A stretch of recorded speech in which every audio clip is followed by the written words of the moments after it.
C'est le 1er mai 1854 que fut ouvert le premier dépôt postal à Failly, chez actuellement Picret-Paul.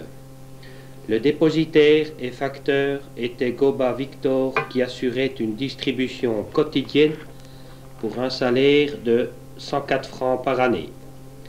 Le premier postillon fut une dame, Madame Généreuse Réra Nébereux, qui assurait la liaison Failly-Bure. Le 1er juillet 1856, c'est Maître Joseph qui prend la relève jusqu'au 18 septembre 1863. Le 1er octobre 1863, c'est Eubé François, maire de Failly, qui assume le service. Il se rend 3 fois par semaine aux Barrières et à l'Epnat, actuellement Beauregard. À cette époque, le bureau était même ouvert le dimanche. Le 1er juin 1873, un dépôt comptable est installé aux Barrières près de Failly pour être supprimé le 1er juillet 1890. Les Barrières font partie de Failly pour le service postal. Le 1er septembre 1875, le dépôt devient bureau postal, c'est-à-dire les premiers échanges d'argent. En 1898, le premier téléphone est installé au bureau postal.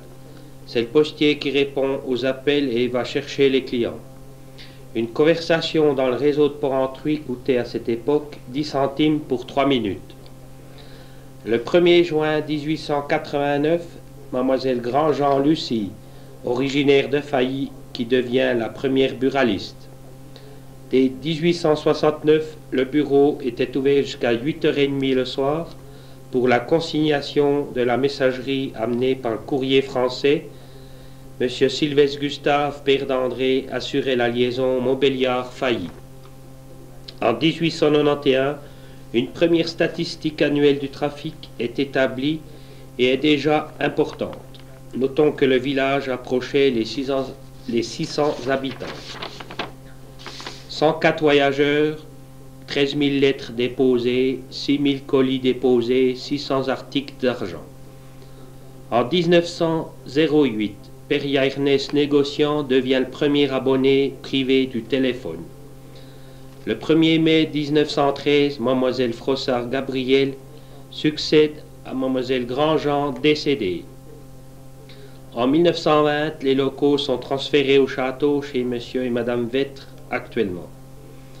De 1909, c'est Am et Émile, père d'Armand, qui assure le transport du courrier et des voyageurs jusqu'en 1924, l'apparition de la première voiture postale conduite par notre von Gunten, dit Didi.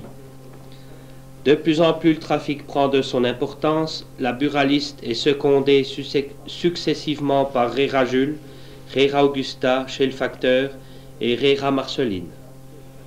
Le 1er mai 1957, Doria Maurice prend la relève, puis en 1962, les locaux sont transférés à l'ancienne coopérative sur la route principale, pour être transférés à nouveau le 1er décembre 1986 au domicile du buraliste actuel.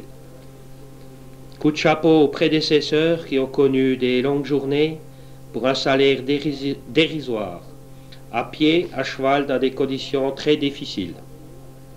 Maintenant, nous ne pourrons plus comparer avec l'ancienne époque.